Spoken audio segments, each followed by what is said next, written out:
哥，今年生意还不错，这2万块是你今年的工资。另外，你忙了1年，是时候该休息休息了。他1年净赚500万，年底分红却只给我2万。以后饭店就让小孙掌勺吧。行，我今天就走。1年前，堂弟看中我的手艺，求我一起合伙开饭店。我关了自己的小店面，带着徒弟帮他把饭店一步步做大做强。没想到生意红火后，他却嫌我工资高，一脚把我踢走。怎么样，跟着我哥3年，该学的都学会了吧？放心吧，他那3板斧我早就学会了。就因为孙凯的工资低一些，就让没什么经验的他当大厨。他以为孙凯是我亲手带出来的，就得了我全部的真传。祖传的调味料配方，我至今都没有交给孙凯。可惜饭店要靠好味道才能走长远。哥，不舍得走啊？没事儿，等我2楼、3楼全都重新装修完，下个月请你来参加开业仪式。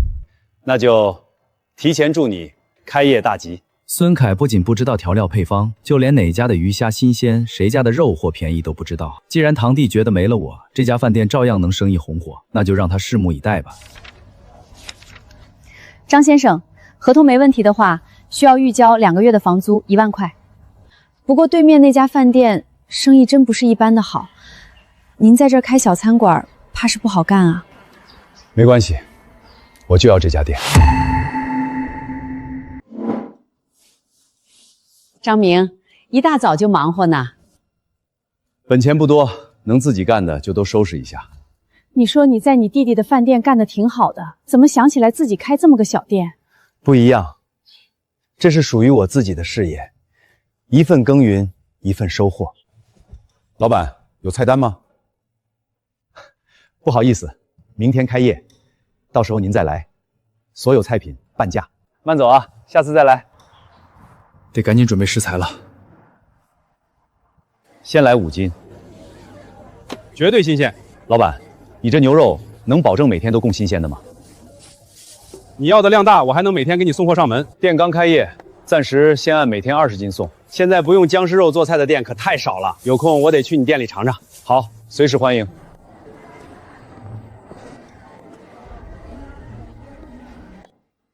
孙哥，不，孙大厨，以后食材包在我身上，规矩我懂，10万返5万。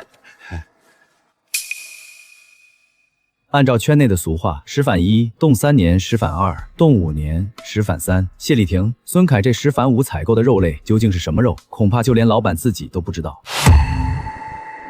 以前在堂弟店里掌勺，为了保证食材的新鲜，我每天早上3点就得起来，一家一家认真挑选。堂弟交给我的采购钱很有限，每一份食材我都要精打细算，跟商贩讨价还价，时不时还要遭受一些奚落和白眼。买不起就不要动啊！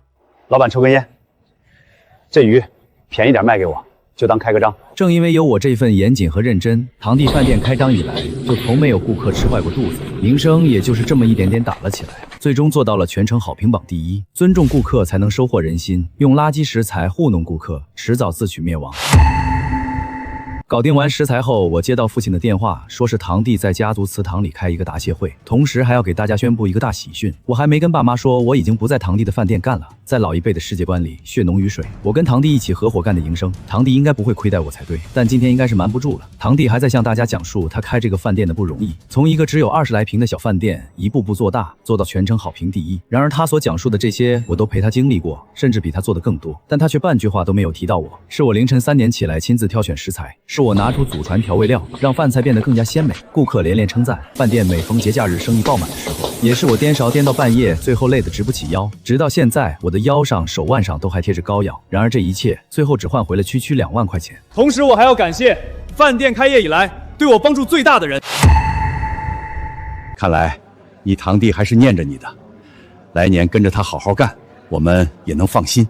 我的女朋友微微就是这些年对我帮助最大的人。这个小太妹是堂弟的女朋友，除了会带着一群狐朋狗友来蹭吃蹭喝之外，其余一事无成。但堂弟却对她喜欢得紧。各位叔伯祖老，我张健一个人发达那不算发达，我已经决定拿出饭店1半的股份，让大家入股。我要入股，我也要入股。我亲眼看着这些叔伯拿出自己的积蓄，纷纷投到了张健的酒楼之中。我本想阻拦，但想到自己一家在家族里一直严为人轻，最终还是作罢。儿子，你在酒楼掌勺，咱们也入几股吧。你堂弟的饭店一年赚了这么多钱，你身为掌勺的，肯定也能分不少吧？二婶儿，真没多少，饭店是堂弟开的，我就是来帮忙。对我们这些亲戚还藏着掖着干什么？快说说，到底分了多少钱？我之所以没有说那2万块钱的事，是因为即便我说了，这些叔伯也不会信，只会觉得是我在污蔑我的堂弟。不过这些都不重要，毕竟很快他们就会发现，这个一本万利的买卖，到底能让他们赚多少钱。回家后，爸妈明显发现了我的异常，围坐在一起问我堂哥到底给我分了多少钱。总共2万，正好达到咱们这里国家规定1年最低薪水限制。他1年赚500万，你1年累死累活跟他干，只给你分2万。父亲说着就要出门找堂哥一家理论，我连忙拦住了他，因为我知道堂哥现在正是意气风发的时候，这时候去找他就是自讨没趣。父母直了一辈子腰，不能在我这儿弯下来。我儿子每天起得比鸡早，睡得比狗晚，背上膏药就没断过，这么用心给他们干，他们也太不是人了。我知道，比起1年2万块钱，更令父母痛心的是，他们始终坚信的亲情就这么被无情践踏。爸妈，我已经打算好了，我准备自己开一家店。哥，你早就该出来单干了，我支持你。爹有娘有，不如自己有，你也老大不小了，爸尊重你的选择。儿子，这里是5万块钱，你爹娘没本事，帮不了你太多，这是我和你爸这几年攒下的养老钱。妈，这钱我不能拿。哥，这是我在学校勤工俭学挣来的钱，给你用。都拿着吧，咱们是一家人，不管出了什么事儿，也该是一家人一起来。日子很快就过去，转眼就到了堂弟新酒楼开业的时候。这天一早，我们一大家子都在自家的小店里忙碌着，而我堂弟张健不知道从哪里知道了我开店的消息，带着不少叔伯一起赶过来看我的笑话。堂哥，明天我酒楼开业，车肯定停不下，到时候可能要把车停在你们店门口。反正你这小店也没什么客人，咱们是一家人，这时候可得互相帮衬帮衬啊！张健这次新酒楼开业，动静闹得很大，毕竟是去年全城好评榜第1的饭店，听说连几个市里面的大人物都要过来给他捧场。堂弟，你这是说哪儿的话？明天有车的话，只管停我这小店的门口，要是还停不下，我去跟邻居协商。哥，那这事儿就这么定了。哦，对了，我看你这小店也没什么客人，等明天我那酒楼开业，你不如就过来端个茶倒个水，到时候给你包个几百块的红包，也是一份收入，不是啊？是啊，张明，你说你跟着阿健干得好好的，非要自己单干，人家阿健是名牌大学毕业，在学校学过管理，你就是一颠勺的厨子，这店啊，我看你是开不起来的。这些叔伯自从入了股后，一个个都觉得有了金山银山，如今也全都趾高气扬了起来。张明啊，要不你还是回来你堂弟这儿炒菜吧，你这手艺可别浪费在这儿啊。二婶儿，这你就说错了。这酒楼啊，首先看装修，其次看营销，最后才是味道。以我酒店现在的规模，后厨就算是拴条狗，照样日进斗金。我看着堂弟这副小人得志的模样，内心毫无波澜。堂弟的确是家族里的大学生，但对于餐饮这一行，完全就是个门外汉。堂哥，我那儿还有不少事儿，就先走了。啥时候你这小店开不下去了，你啥时候再回来，到时候工资减半，咱毕竟是一家人。我这个当弟弟的，怎么也不能看着自己堂哥没饭吃，不是？堂弟在我们一家人面前炫耀了一番后，心满意得的走了。父亲显然对堂弟的做法失望透顶。明天我们店也要开业，堂弟显然是想再狠狠压我一通，所以才让人把车停到我们店门口。可他怎么也不会想到，正是他这个做法，才会让我的小店一炮而红。凌晨5点，我和爸妈早早起床来接订好的食材。送食材的供应商都是我亲自挑选的良心商贩，即便这样，我也还是亲自检查每一样食材，确保新鲜没有异样。老板，你这店虽然不大，但就这点食材，来个2、3桌不就卖完了？这样可赚不到钱啊！小店刚开业，客人不多，食材先保质再保量，哪怕少卖钱，也得保证食材新鲜。接完食材，天刚蒙蒙亮，我就开始备菜。而堂弟的鸿福酒楼此刻也已经张灯结彩，甚至还来了媒体采访。堂哥为了保持新酒楼门前气派宽敞，明明还有车位，却故意让人指挥把车停在我的店门口。这些豪车上下来的人，都是镇上和市里有头有脸的人物，也都是之前店里面的常客。这些大人物吃惯了山珍海味，总想吃上一口正宗的家乡菜，回味一下曾经的味道。我当时托堂弟私下里问过这些大人物发家钱，都是附近哪个村镇上的。后来我一个村一个镇的走过去，几乎尝遍了当地的味道，这样我出勺的时候才知道该是几分甜几分辣。也是因为这份细心，我牢牢将这些大人物锁在了鸿福酒楼足足1年，而他们现在还不知道鸿福的后厨已经换了人。我很期待那被我堂弟寄予厚望的孙凯会给这些客人怎样的一个惊喜。几位贵客，里面请，里面请。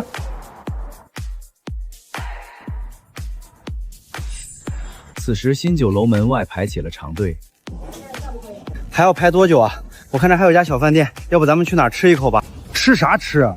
咱们今天就是奔着全城好评榜第1的饭店来的。父亲听见这句话，脸一下就黑了，回头走进店内，算了算时间，堂弟的新酒楼马上就要迎来开业第1餐了。张健特意吩咐多加辣椒和香料，这样才能让顾客多喝一些酒水饮料。张总，这几位领导可是我今天特意请来给你捧场的。平时就连那些身价上亿的老板，想请他们吃饭，那可都得排队。领导们放心，我这酒楼可是咱们市里好评第1的饭店，保证让各位领导们吃得放心，吃得满意。怎么样，各位领导，这些菜合不合口味？等会儿还有个会，你们继续吃。其他几位大人物吃过堂弟的菜后，也都纷纷找各种理由离场。张健还想挽留，下次绝对还来给张总捧场。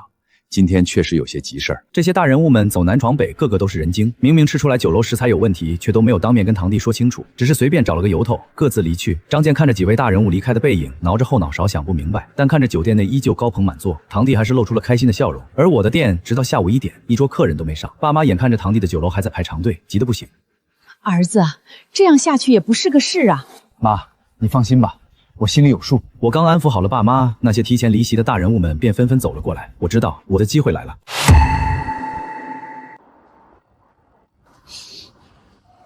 这味道，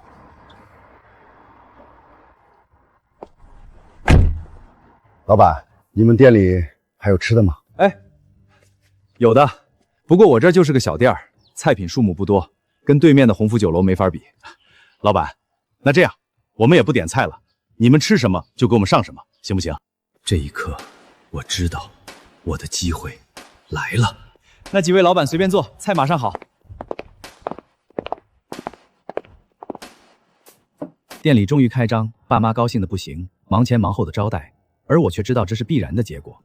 当堂弟为了恶心我，故意让人把车停到我的店门口的时候，就注定是把顾客亲手推到我面前。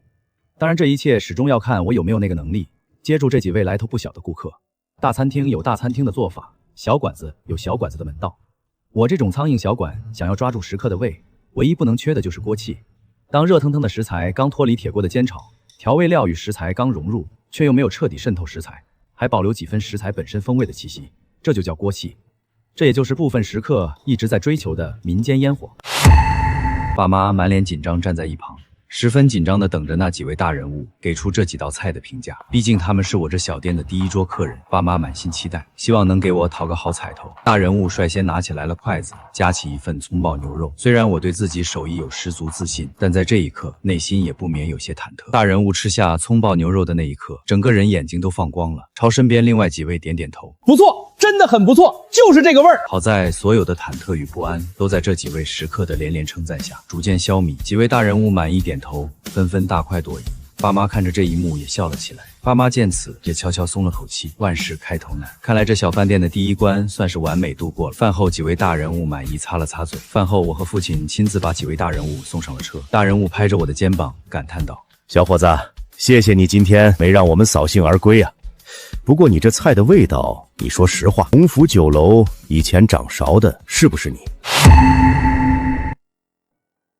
老板，过去的事儿就让它过去吧。我就说怎么现在鸿福酒楼的饭菜味道不对，原来是换主厨了。何止是味道不对，那食材我一口就吃出来不新鲜。那位张老板，把路走窄了啊！在跟父亲保证会经常光顾小店后，这几位贵客便上车离开了。而这一幕也恰巧被那些还在堂弟酒楼门外排队的顾客看见。老板，还有吃的吗？有，这边请。很快，我这个小店的第2桌客人也吃上了饭。这也太好吃了吧！这简直就是人间美味啊！老板，你这厨艺也太棒了，简直能比上那些酒店的5星大厨。你们要是觉得好吃，可以在网上给饭店写一些好评，这顿饭我给你们打8折。去年堂弟的饭店能冲上全县好评榜第1，堂弟以为是他营销模式足够新颖，但其实这里面大多数都是靠食客们自发的赞美。老板，好评是肯定的，打折就不必了。以后我们来吃饭还能保持这个味道就行。好，我向你们保证，这个店的味道一辈子都不会变。只有真正好吃的饭菜，才能让食客发自内心的好评，而不是靠着礼品引诱和道德绑架，让食客强行去打出好评。一天的营业下来，我的小店总共接待了10桌客人，营业额也只达到了3000元整。看着堂弟发出的朋友圈，我没有羡慕，因为我知道这18万的单日营业额不是鸿福酒楼的起点，而是终点。堂弟酒楼开业第1天，营业额18万，而我的苍蝇馆子只有3000块。一天18万，那年底给咱们这些亲戚分红，至少能分几百万啊！几百万，一天18万，一年360天，年底就能挣6、7千万。咱们这些投了钱的亲戚，岂不是都能发大财了？这些给堂弟酒楼投了所有积蓄的亲戚们，现在还在做着分钱的美梦。殊不知，从堂弟开业第1天，他们的美梦正在一点点破碎。而首战告捷的堂弟，也迫不及待地过来炫耀了一番。堂哥，给，今天客人剩下的饭菜我给你带了点。哎呀，今天实在太忙了，第1天开业就卖了将近20万。恭喜！你这是也开业了？这咋没人呢？今天也来了几桌客人，卖了3000多块。3000块！笑吧，很快你就笑不出来了。堂哥，你这家店不大，接点我的散客也能赚。我每天10几万营业额，分你几千，够吃饱穿暖。哼！张健又炫耀了一番，随后开着他的宝马，心满意足地离去。而我则是拿出手机，第一时间打开了一个点评网。在本地美食排行榜上，第1名自然还是堂弟的酒楼，几个高分评论还在，但是往下滑就会发现，在短短几个小时内出现了不少低分差评。我看着这些不断冒出的崭新评论，心中已经有了底。我又打开了自家小店的网上评价，虽然只有寥寥几条，但好评率却是100%。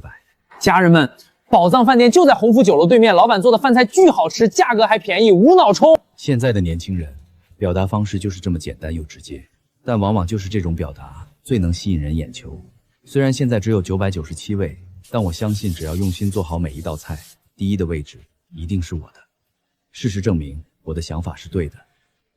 第2天，我刚打开店门，发现昨天来过的那几位顾客已经早早等在了门外，甚至还带了几位朋友。老板，我们又来吃饭了。经过口口相传，我的小店生意越来越好，最多的一天，每张桌子的翻台率都能达到5次，营业额更是逐渐上升，从3000到8000，再到1万、2万，最多的时候甚至卖到了3万块。堂弟酒楼门外虽然依旧会排起长队，但队伍长度却随着时间一天一天变少。而这些从鸿福酒楼离开的客人，几乎无一例外，全都来到了我这里。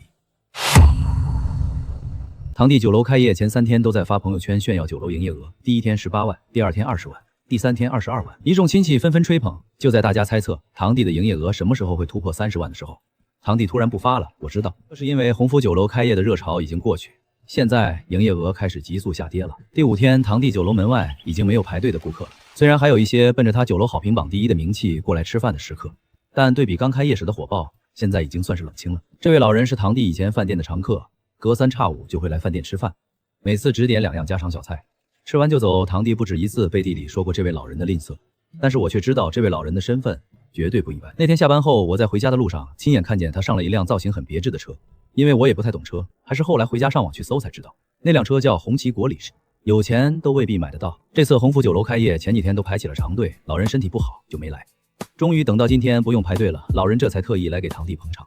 今天他依旧还是点了那2样家常菜。老板，你们这菜味道不对。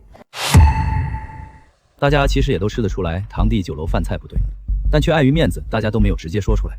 现在有老人说出来，相当于捅破了最后一层窗户纸，而堂弟不分青红皂白，上前指着老人的鼻子，指责他倚老卖老。自己这么大的酒店，他一个人占了1张桌子不说，现在居然还敢故意闹事。张老板，我在你这家吃了好几年，实在不想看着你自己砸了鸿福饭店的招牌啊。首先，这条鱼不新鲜，应该是死鱼，放在冰箱冷冻过了吧。另外一道菜味道不对，应该不是现炒，是预制菜吧。我之前来吃的时候，量要比现在多1/3左右。老人用着异常平静的语气掀开了鸿福酒楼的遮羞布。我鸿福酒楼这么好的生意，说我自己砸招牌，简直是笑话。而堂弟也因此恼羞成怒，直接让保安把老人丢了出去。堂弟赶客的事情也被人录制了下来，上传到了网上，很快就成了本地热点新闻。这则新闻引起了网友们的热烈讨论。在堂弟新酒楼消费过的食客也纷纷开始吐槽酒楼饭菜难吃，食材不新鲜，吃了拉肚子。鸿福酒楼的菜口感很一般，它对面小巷子中的名混小店反而很合口味。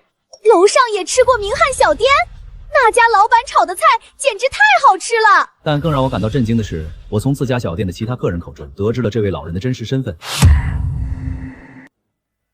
听说了吗？咱们省商会会长在鸿福酒楼吃饭，被人赶出来了。哼，我看那个张健的生意也是做到头了。我万万没想到，那个平平无奇的老人居然是全省商会会长。只不过知道这个信息的人寥寥无几。那个老人似乎并不想引起太多的社会舆论，只不过自那天起，他就再也没有去过鸿福酒楼。后来我听说市里几位有头有脸的人物私底下放出话来，要让鸿福酒楼在半年内关门大吉。与此同时，网络上的舆论也很快就反映到现实生活中。说起来，这还多亏了我堂弟，他花了不少钱雇佣水军在网络上跟其他的网友互喷。而我的小店是距离鸿福酒楼最近的一家餐馆，所以经常被网上的人拿来对比。这么一来，我的小店一时间竟也被推上了风口浪尖。越来越多的人来到我的小店就餐拍照，店内餐桌一直被翻台，一整个中午就创下了历史新高。时间来到下午，排队的人更是一点都不见少，居然都排到了小巷外。好在堂弟以前的饭店几乎每天都是这么火爆，这样的场景我还能应付。不同的是，这次赚的钱都是我自己的。妹妹在帮我传菜和收银，虽然辛苦，但小姑娘却乐此不疲。而堂弟的酒楼这一天也同样创下了历史新高，一直到下午饭时，鸿福酒楼一桌客人都没有。堂弟看见我的小店外排起一眼看不到头的队伍，世界观彻底崩塌了。这不可能！堂弟疯了一般跑过来，似乎是想要一探究竟。而令我感到有些意外的是，就在堂弟刚走到店门口时，那辆红旗国礼居然停在了我小店门口。那个被我堂弟赶出酒楼的全省商会会长缓缓下了车。这不是鸿福酒楼的老板吗？他怎么来了？你还没听说吗？这家小店的老板就是之前鸿福酒楼的主厨，现在这是看自己生意不行了，又想把主厨叫回去了呗。生意好就把人开除，生意不好又来求人家回去，我呸！真够不要脸的。我堂弟本想来瞧个究竟，最后却顶不住议论，很是狼狈的离开了。而那位老人似乎也并不想搞特殊，只是进店问了2个问题。老板，你之前是鸿福酒楼掌勺的？对，那就老规矩，2样家常小菜，不嫌弃我一个人占桌子吧？您说笑了，只要进了这门，来的都是客，一桌酒席是情谊，2样小菜也是情谊，不分薄厚。好，这才有个做生意的样子，那就辛苦老板了。我带上围裙去到后厨，没有花哨的刀工，普通但新鲜的食材，扎扎实实的分量，就是这样的家常菜。老人吃了几口，也没说什么赞美的话，只是破天荒的喝了2两白酒。老板，所谓众口难调，想要保证味道不变不难，难的是保证自己的初心不变，千万不要走鸿福的老路。我啊，明儿再来。受教了。送走了这位本省的商会会长之后，店里依旧热闹非凡，一直忙到了晚上10点半，门前那长长的队伍终于消失不见，店里只剩下几桌客人，我也终于可以喘口气。而这时，我堂弟也带着刘薇薇再次出现在了店门口。张健脸色难看，堂弟想不明白为何自己500万开的酒楼生意还没我这个开，在巷子中花2万块钱小店生意好。堂弟看着店内简陋的装潢和便宜的桌椅，脸色变得更难看了。堂弟越看越觉得气愤，他想不明白，就觉得一定是我们使了手段，故意跟他抢生意。好你个昭明，我对你那么好，你居然跟我抢生意！张健，去年年底你说你要办大酒楼，亲自解除了我和鸿福酒楼的雇佣关系，现在我正常做生意，怎么就影响到你了？看来外面传的都是真的，这家店的老板以前真是鸿福酒楼的主厨。鸿福酒楼现在还好意思找别人麻烦，自己做出来的东西烂成什么样了，自己不知道。就是我上次在鸿福酒楼打包的饭菜，我家狗吃了，自己去厨房做了3菜1汤。顾客们的调侃让堂弟气得满脸通，他恶狠狠地盯着我。张明，咱们走着瞧。堂弟带着小太妹离开，爸妈也因为堂弟对我无端的指责，心中最后一丝亲情也彻底磨灭。父亲拍着我的肩膀，咱们行得正，坐得直，不怕别人眼红。我点了点头。我知道堂弟恐怕不会这么简单善罢甘休，他的酒楼可是押上了自己全部身家，还在有族里不少人的投资。要是酒楼垮了，他自己不但会破产，族里面那些亲戚也不会放过他。我看着自己店内火爆的场景笑道，但这些跟我们家有什么关系？现在我只想把自己小店经营好，全家人一起多赚些钱，带着爸妈和妹妹过上好日子。晚上闭店后，父亲关上店门，我们全家坐在一起算着今天营业额。我们所有人都不敢相信，今天一天我们这家小店的营业额就足足达到58000块，只差2000就卖到了6万块。就算除去房租、水电、食材成本，净利润也有3万多，而且这还只是一天的营业额。与此同时，堂弟那边，我看向窗外，堂弟酒楼收银柜台空空如也，堂弟满脸愤怒砸向收银柜台。我的小店开业1周后，营业额首次超过了堂弟的大酒楼。堂弟新酒楼的口碑在短短1周内快速崩坏，眼看着我们小店生意越来越好，父亲提议把旁边的商铺也租下来，扩大规模。对于这个建议，我们全家都表示非常赞成。这件事，父亲说让他去谈。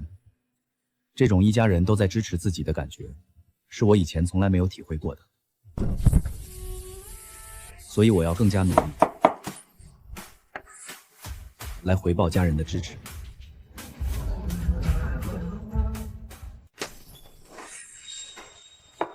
堂弟的反击第2天就来了，我的小店来了一位意想不到的客人。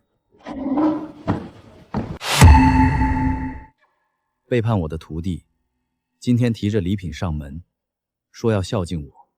用脚趾头想，也明白徒弟的心思，肯定是堂弟酒楼生意不好，特意派徒弟前来偷师学艺，希望能以此挽回他酒楼的败局。堂弟不知道，他的酒楼之所以生意不好，有很大一部分原因就是我这位徒弟吃了很大的回扣，用了极其廉价的食材。徒弟还想进后厨偷师学艺，却被我的家人强行拦了下来。师傅，我这手艺不好砸的，不还是你的招牌吗？而我的徒弟居然还在外面恬不知耻的叫嚣。你就再教我几招，我学会了也是给你长脸呀。我没什么好教你的，该教的早在几年前就教过你了。你肯定还藏了一手，别以为我不知道，你做的菜之所以比我做的好吃，就是因为那道秘方。徒弟指责我不把做菜真正的秘方交给他，他却殊不知那道秘方我在他拜师第1天就给交给他了。要不是有那道秘方在，你这屁大的小店怎么可能有我们鸿福酒楼的生意好？你说的没错，我确实有一道能饭菜变得更加好吃的秘方。给我，只要你把秘方给我，要多少钱都可以。不是钱的问题。那你要什么？我的秘方你永远学不会。徒弟不相信，但以他的做菜方式，不可能！我的秘方他是真的永远也学不会。徒弟还想来继续无理取闹，我警告他，要是再闹事，就要问问他给酒楼采购那些食材到底是哪儿来的。父亲很快就把旁边的商铺给租了下来，成功把我小店变成了一个2进的小饭店。小饭店面积变大，也就能容纳更多的食客。按理来说，排队的人群应该有所减少才对，可是事情的发展却并没有跟我们预想的一样，排队的人群丝毫不见减少，反而越来越多。在母亲向顾客打听后，我们才明白，原来我们这家小店已经登上了好评榜第10位，新店榜全城第1。而且因为堂弟酒楼的口碑暴跌，我们小店又在酒楼对面，许多原来前往堂弟酒楼吃饭的食客都选择来我们饭店。堂弟的新酒楼在经历了一连串事情后，终于从好评榜第1的位置跌落下来，一路降到了第5位。以前鸿福饭店的名声是无数来店里吃饭的食客自发打起来了，每10桌顾客就会有7到8桌客人给出好评。之所以能有这么高的好评率，全都是靠他那引以为傲的营销方案。堂弟花500万开的大酒楼，一个吃饭的人都没有，而我花2万开的小店门前却排起了长队。堂弟不甘心如此失败，为了拉回上客率，决定大做营销方案。以往酒楼卖上1000元一份的佛跳墙，如今只要团购只要100，A 级和牛200，顶级三文鱼跳水价99元一份。真以为那些顾客是奔着你的手艺去的，还不是看你那儿的饭菜便宜，那些顾客还不是会像狗一样回来。事情也正如堂弟的所料，经过他大力宣传和骨折式的打折促销，酒楼的生意肉眼可见的好了起来，连带着我的小店生意也没有之前火爆了。堂弟的新酒楼降价促销，本以为能彻底打垮我的小店，没想到却让我悄悄松了口气。先前我的小店爆火，每天都是接不完的时刻，爸妈的身体早就扛不住了，但他们为了不给我拖后腿，一直忍着没说。天下爸妈都是一个样，总是为了不给孩子拖后腿而忽视了自己。我这都是老毛病了，不碍事儿，去医院花那些钱干嘛？哎，堂弟此举正好能让我们在忙碌的生活中松口气，能让我送爸妈去医院好好检查一下。堂弟又发了朋友圈，正是酒楼再次爆满的景象，底下果然又再次出现了亲戚们的吹捧。我也给堂弟评论了2个字：加油。这一次我是真心希望堂弟酒楼的促销活动能多坚持几天，能让我们一家人多放几天假。然而就在我评论完的下一秒，堂弟的电话就打了过来。我接起电话，手机另一头立马传来了堂弟的怒吼。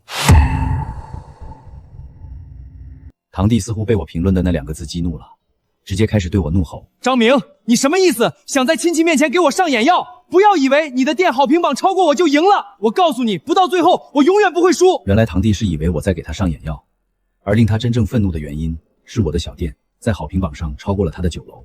这段时间太忙了，我都没有时间再看榜单，原来不知不觉我的小店已经冲上了全县好评榜第4名，堂弟的新酒楼却直接掉到了第6。难怪堂弟会推出打折促销的活动。鸿福酒楼的好评榜排名可是一块响当当的金字招牌，这块金字招牌要是没了，酒楼知名度必定要暴跌。回到家后，我决定再给饭店再招几个服务员，让爸妈好好休息。可是爸妈却十分倔强，表示不同意。你那店才刚刚起步，用些陌生人我们不放心，趁着我和你爸身子骨还算硬朗，还是多帮你干几年吧。我握着父母的双手，父母为了给我的事业帮忙，累得直不起腰，我却让他们不要干了。爸妈，你们就放心休息吧，我肯定会好好挑些新人，况且还有妹妹在店里帮我。父母还是满脸犹豫，最后实在没办法，我让他们要是实在担心，就经常来店里看看，就当是监工，他们这才放下心来。堂弟酒楼的促销活动没有我想象坚持的久，很快我的小店又人满为患。堂弟酒楼内顾客变得很少，他的酒楼生意再度一落千丈。听食客们说，堂弟酒楼的菜品促销期间确实便宜，但菜品的量又小又少，做的质量也是一言难尽。所以许多顾客在尝了个新鲜以后，还是回到了我的小店。随着顾客变少，堂弟可就惨了。他的大酒楼降价促销可跟一般超市降价促销不一样，酒楼的菜品每天都是提前备好。现在顾客变少了，菜品卖不出去，只能放在后厨发霉发臭，每天光是食材的损耗就要上万元。堂弟酒楼打折促销活动第4天，酒楼再次冷淡了下来，每天亏损10多万，而我小店外再次排起来了长队，导致每天炒菜颠少，炒得我的手都要断了。面对这火爆的场景，妹妹建议再次扩大规模，将楼上商铺也租下来。我粗略算了算，要是能把楼上2间商铺盘下来，能多3个大包房和10张桌子，生意好的时候，每天营业额恐怕能突破10万。但是真要有这么大的规模，后厨肯定得再次扩张，我一个厨师肯定不行，至少还得再加2个配菜、3个切墩，以及2到3个厨师才行。父母的意思是，维持现在生意就差不多了，扩张就意味着风险，一家人能安安稳稳生活就行。而且他们还提到了我以前的徒弟孙凯，后厨要是再招到这种白眼狼徒弟，只怕又会带来祸端。我的小店开业2个月以后，终于再一次迎来了扩展，最终我还是说服了父母，将楼上2间商铺盘了下来。走到这一步，小店的规模已经跟去年堂弟鸿福饭店规模差不多大。堂弟走到这一步用了3年多，而我的小店只用了2个月。几个老实腼腆的年轻人站在我面前，饭店扩张搞定以后，就是后厨的扩张。爸妈亲自把关，给我招来了几个农村来的老实孩子。父亲打着包票告诉我，这几个年轻人他都了解过家庭环境和成长经历，都是那种吃苦能干、老实巴交的孩子，保证不会干出那种偷师学艺、背叛师门的行径。我笑着摇摇头，亲自把3个年轻人领进后厨，教3个年轻人做菜。其实我根本不怕任何人偷师学艺，我做菜的秘方从来没有瞒着任何一个人。3个徒弟看着我做菜，满脸崇拜。至于他们能不能学到，那就看够不够用心。堂弟和刘薇薇走进小店，堂弟头发凌乱，略显颓废。被堂弟酒楼扫地出门2个月后，堂弟跪着求我回去。堂弟手上提着礼品，看着父亲尬笑。刘薇薇则是满脸不情愿。二叔，我们来看你了。爸妈看着堂弟满脸嫌弃，爸妈并不欢迎堂弟前来，但堂弟还是厚着脸皮进门坐下。堂弟看着店内的规模，满脸震惊。堂弟惊讶于我这小店扩张的速度，他怎么都没想到，2个月前还被他以2万块钱羞辱，并且扫地出门的堂哥，会在短短几个月内取得他奋斗3、4年的成果。堂弟把礼品往前推了推，脸上露出意气风发的神色。堂弟在短暂震惊后，终于说出了此次的来意。堂哥，我想让你回来帮我，咱们兄弟在一起做大做强。我看着堂弟现在的样子，又想到了2、3年前他的饭店快要干不下去，第一次来我家求我的模样。不对，当时的堂弟还要更加谦卑和真诚一些。我看着桌上的礼品不如现在昂贵，但更加实用。堂弟满脸期待看向我，我摇了摇头，我拒绝了堂弟邀请我当酒楼大厨，即便他给了我一个天文数字。堂弟见我摇头，当即重重拍了下桌子，恼羞成怒。张明，你守着现在这个小店，一个月能赚多少钱？大不了我给你双倍。堂弟举起手指，5万，6万，我给你一个月7万，能不能跟我干？堂弟说着就直接拿起一个手提箱，打开里面装着慢慢现金，摆在众人面前。堂弟大概以为我没见过什么大景，所以这次准备直接用钱砸晕我。上个月我提着一袋子钱去银行存钱，他不知道，早在上个月我小店一整个月的营业额就已经突破了30万。我默默把钱推回堂弟面前，一朝被蛇咬，10年怕井绳。堂弟还是另请高明吧。堂弟重重一拳砸在桌子上，堂弟没有料到我会再次拒绝，狠狠盯着我，恨不得把我千刀万剐。我父母和妹妹站了起来，站在我身后。堂弟提着皮包，带着刘微微离去。张明，我迟早会证明，就算没有你，我的酒楼也能开得下去。堂弟从小就是个不服输的人，这次来找我，他的酒楼恐怕出了大问题。堂弟酒楼内空无一人。堂弟的酒楼开业2个月后，终于濒临倒闭。酒楼前人来人往，却无一人走进酒楼。整座酒楼一整天，一桌顾客都没上。堂弟看着账单发呆，面对与日俱增的亏损，堂弟丝毫没有办法能用过的办法，他都用过了。短时间内根本没有办法扭亏为盈。就在堂弟即将绝望的时候，他的女朋友带着一群人来酒楼吃饭。混混指着菜单，开始专挑贵的菜点。刘微微的大哥每次前来还都专挑贵的菜点，表现得很大气。堂弟尽心服侍开心，而且这位大哥不但自己来吃饭，还叫来了越来越多的小混混，直到把整座酒楼坐满。越来越多的小混混进去酒楼，堂弟大喜。时隔多日，堂弟的酒楼终于再次爆满，一群小混混在酒楼内大肆喝酒吹牛。然而就在结账的时候出了麻烦，堂弟把账单递到混混面前，混混却一把推开。记账？大爷，我还能差你这点钱？堂弟正要发怒，却被刘微微拉住。刘微微直接拿过堂弟手中账单，一把撕碎。刘微微直接拿过堂弟手中账单，一把撕碎。堂弟的女朋友不但把账单撕碎，甚至还要让堂弟给混混赔不是。我大哥可是道上响当当的人物，他来吃饭还能不给钱吗？挂账懂不懂？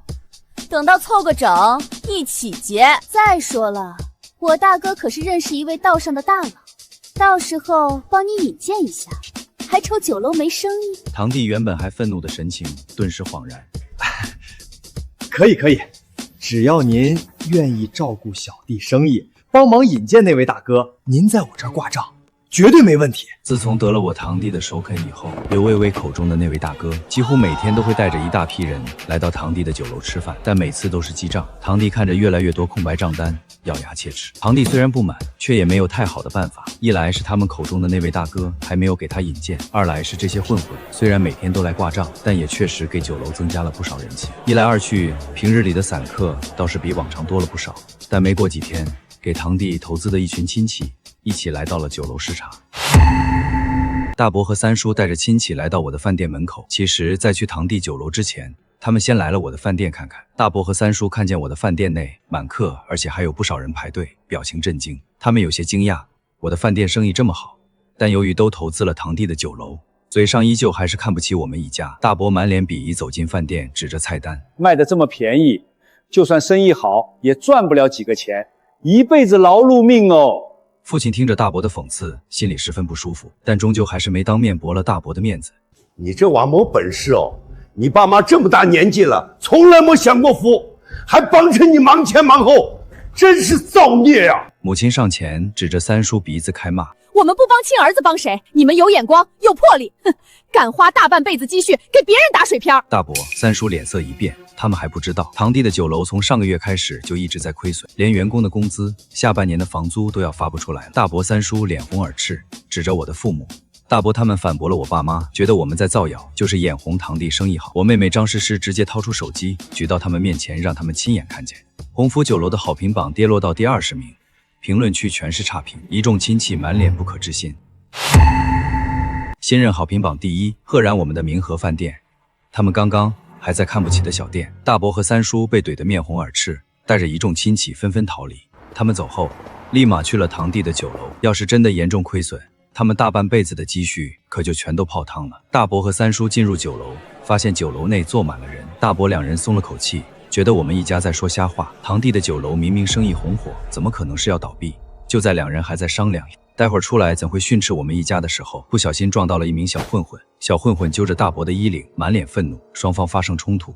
大伯和三叔十分硬气，说他们是这家酒楼老板的长辈，让小混混不要不识好歹。这些在社会上厮混的混混哪管他们这些，直接给了两人一人一巴掌。堂弟恰好楼上下来看见酒楼的动静，惊动了堂弟。他出来恰好看见大伯和三叔被一群小混混围在中间。大伯和三叔看见堂弟，连忙跑了过去。大伯和三叔在堂弟酒楼被小混混打了，堂弟却只当没见。堂弟捂着额头，满脸不耐烦。堂弟这几天本来就被这群小混混烦得不行，现在自家长辈又被他们打了。堂弟指着小混混，表情愤怒。堂弟正想发怒，却又被刘薇薇拦了下来。刘薇薇挡在小混混面前，直接给了堂弟一巴掌。堂弟满脸不可置信。我大哥这段时间天天照顾你生意，还帮你约道上的大人物，你居然还敢惹他不开心！大人物，大人物，你们这么多人这些天一直白吃白喝，大人物鬼影都看不到，我看你们就是在耍老子！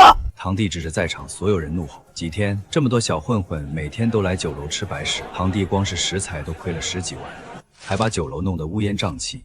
听说单单是扰民投诉都接了4、5起。堂弟拿起账单，掏出手机拨打110。堂弟不想再当冤大头，想要报官找回一些损失。虎哥明天就来，只要他愿意帮忙，肯定能解决酒楼的亏损。堂弟的手指停在拨号键上，在堂弟苦口婆心劝说下，大伯和三叔那2巴掌只能算白挨了，揣着满肚子委屈默默离去。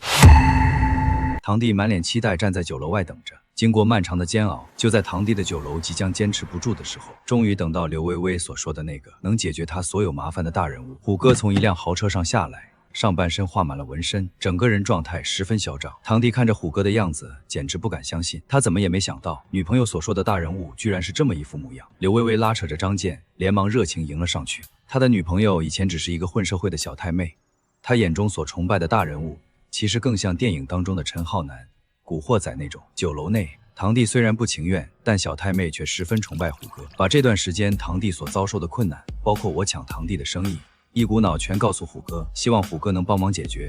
一个开饭店的小老板，哼，明天就帮妹夫摆平。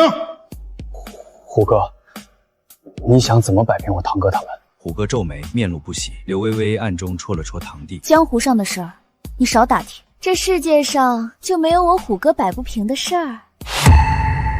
虎哥翘着2郎腿坐在主位上，刘薇薇在给虎哥点烟。堂弟为了搞垮我，把仅剩的家底都给了黑社会，可他没想到虎哥这群人就是见钱眼开的主，收了钱也未必会真心办事，不过是想趁机敲诈他一。张健内心厌恶，但还是掏出一个信封递给虎哥。虎哥摸了摸厚度，答应尽快去办。刘薇薇见状满脸欢喜，拍着虎哥的马屁。第2天，小饭店内，我在后厨教新招的徒弟切菜，父母在擦着桌子，一家人其乐融融。我本想着早点教会员工，让爸妈也能轻松一些，没想到堂弟竟然会找这些地痞流氓来对付我。正值饭点，虎哥一群人浩浩荡荡快走进店里，我妹妹原本想让他们去排队，谁知虎哥他们却直接撵走了一桌客人，大大咧咧地坐了上去。虎哥坐在位置上，眼神不善地看着还没有走的客人。我父亲在后厨听到动静，连忙走了出来。虎哥抬头看了那一桌客人一眼，那桌客人怕惹火上身，直接就走了。店员递上菜单，虎哥点菜。虎哥把店里最贵的菜都点了一遍，又点了几箱啤酒，还想让服务员小妹陪他喝点。服务员被吓得脸色苍白。我父亲起初并不想接待这桌客人，可我知道这些人今天不来，明天也会来，这一关迟早要过。快要吃完的时候，虎哥突然揪了小弟一把黄毛在锅里。饭菜有问题，这什么破店？虎哥向我索要5000元的赔偿，并大声嚷嚷饭菜不干净，就是想要我没法正常做生意。我摘下了厨师帽，又指向家里人和服务员，意思不言而喻。店里根本没有黄色的头发。先生，如果您是来吃饭的，我欢迎；如果您是来闹事儿的，很抱歉，您来错地方了。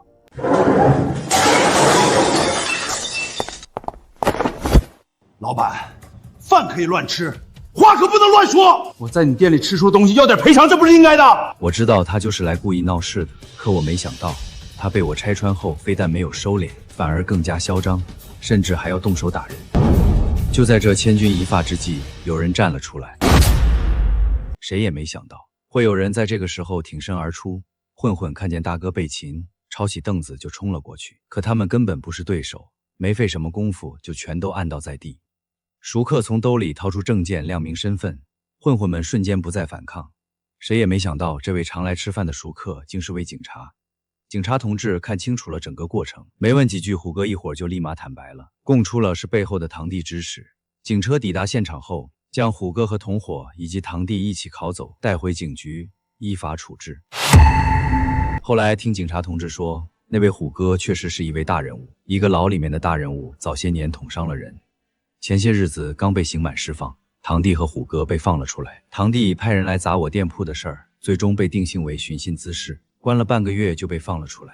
我堂弟回到酒楼，发现酒楼内已经人去楼空，一片破败的景象。在堂弟被关进局子这几天，他的酒楼基本是直接停摆，很多员工都跑路了。堂弟终于鼓起勇气跟虎哥算算这些天的挂账，想着哪怕能拿回一半也好。虎哥表情骤变，猛地推了堂弟一把，对他破口大骂。虎哥不仅不给钱，还说他不懂规矩，跟自己混还计较饭钱，这是该孝敬他的。堂弟被骂得满脸通红，低着头不敢吭声。虎哥越骂越觉得自己有道理，丝毫不觉得自己白吃白喝有错，又把堂弟教训了一顿。堂弟蹲在地上，虎哥呸了一口，扬长而去。堂弟当众被骂，颜面尽失，钱没要到，还被打了一顿，这才看清楚了虎哥的真面目。堂弟抬头看向张明店铺的方向，堂弟这才明白，原来他之前能赚到钱，全靠我。想带着小太妹一起去真诚道个歉，就算给股份，也要把我请回去。堂弟回到住处，推开门却愣住了，屋里空空荡荡。认清现实的堂弟本打算找小太妹一起去道歉，可一进家门，发现小太妹早就在他关押期间不辞而别，屋里没有留下任何值钱的东西。堂弟慌忙进屋，只在桌上发现一张纸条，纸条上的内容如同晴天霹雳。小太妹直言，跟他在一起就是为了他的钱，现在他没钱了，自然不愿意再和他一起过苦日子。小太妹坐上虎哥的摩托车，搂着虎哥的腰开向远方。原来小太妹和她的大哥早就勾搭在了一起，趁着堂弟出狱的时机，直接跟着大哥跑了，从头到尾都没有真心对待过堂弟。最后一行字，小太妹坦言，腹中的孩子，别人的更残忍的真相接踵而至。堂弟的爱情事业都没了，双重打击让他瞬间崩溃。他一直期盼的孩子，竟然也不是自己的。遭遇兄弟背叛，女友抛弃，事业失败的堂弟突然笑出了声音。赵明，我还有赵明，我要去找赵明。堂弟跑出了屋，堂弟在大街上抓住一个路人，对他吼道：“赵明，你回来吧，我分你1个月5万，不，我给你1个月10万、100万，我求求你回来吧！”接连的打击彻底压垮了堂弟，他变得疯疯癫癫。堂弟突然冲到路人面前，跪倒在地，他把每个人都当成了我，然后跪着求我回去。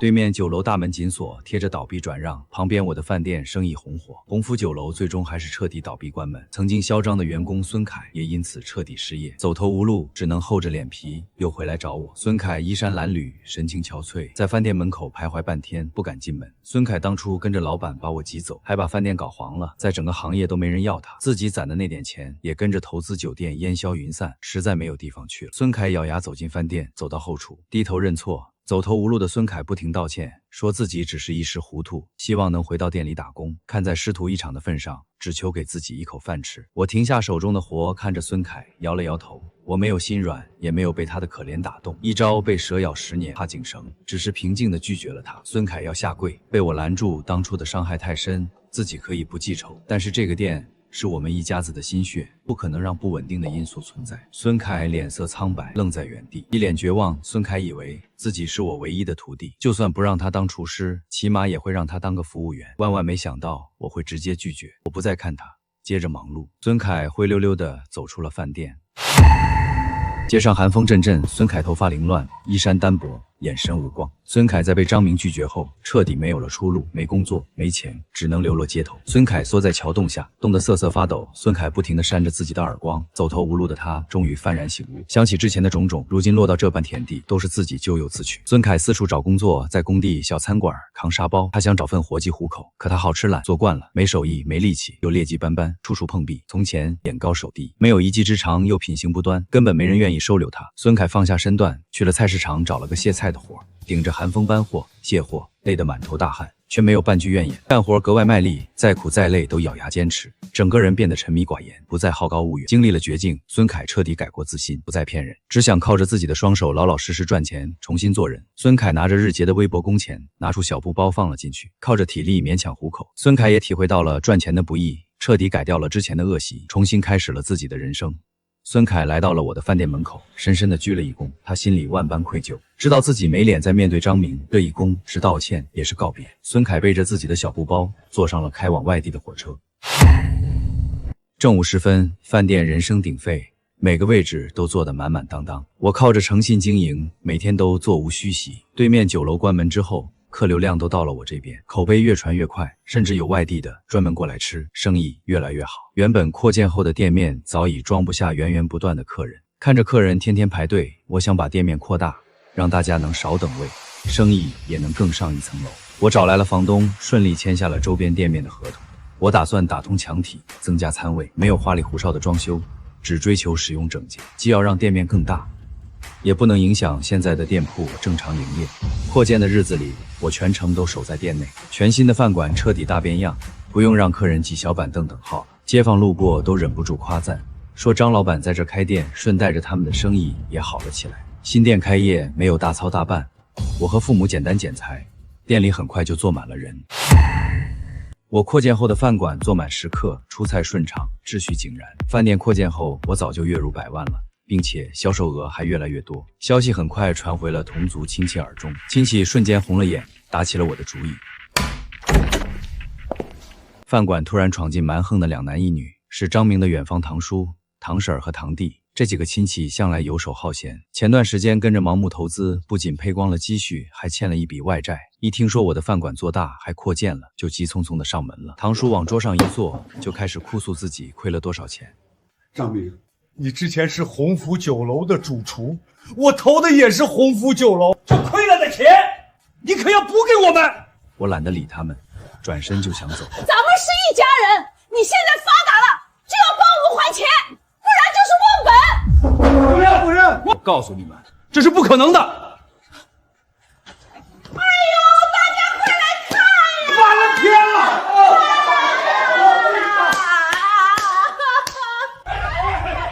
软的不行就来硬的，这群亲戚见逼债不成，想靠着道德绑架逼我妥协，可我丝毫不为所动，要报警处理。亲戚放下几句狠话，狼狈离开。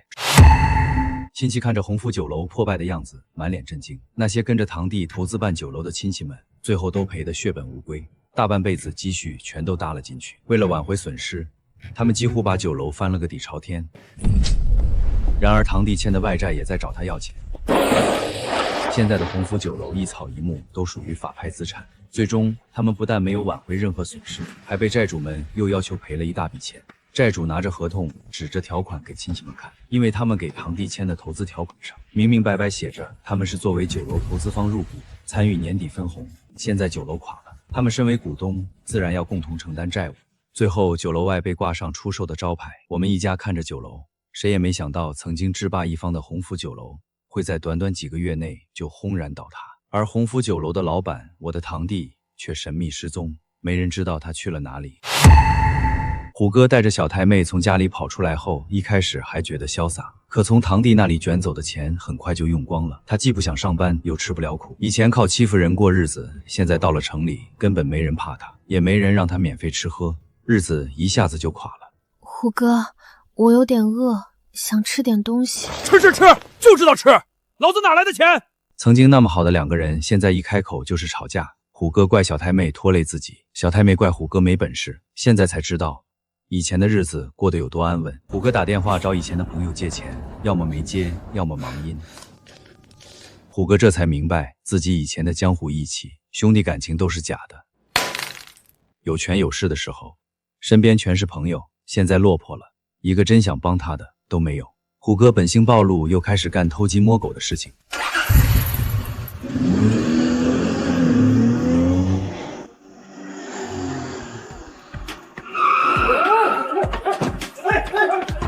常在河边走，哪有不湿鞋？虎哥以为没人看见，没想到被当场抓获。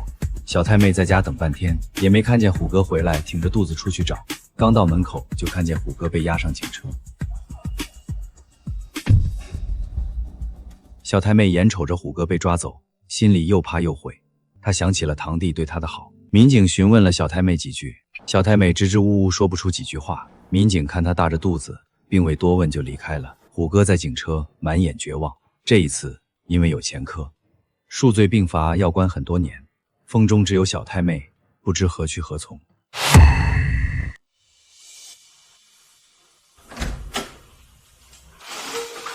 时间抚平了所有，我家日子越来越踏实，饭馆生意也越来越稳定。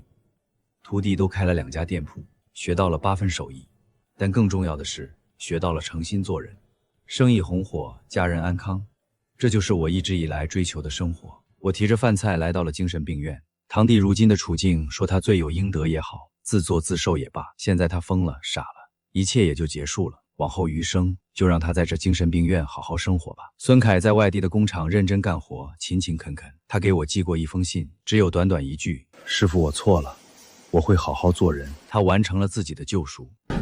阴暗的看守所里，虎哥满脸憔悴，再也没有了当年的意气风发。老人杨元生带着一个美女姑娘来到店铺前，这位全省商会会长是我店内的常客，一来二去越来越熟。他居然说要把小女儿介绍给我，我当然明白他此举的含义，欣然接受。在岳父的帮助下，我的明和小店成功开满了全国，我也终于带着家人过上了幸福美满的生活。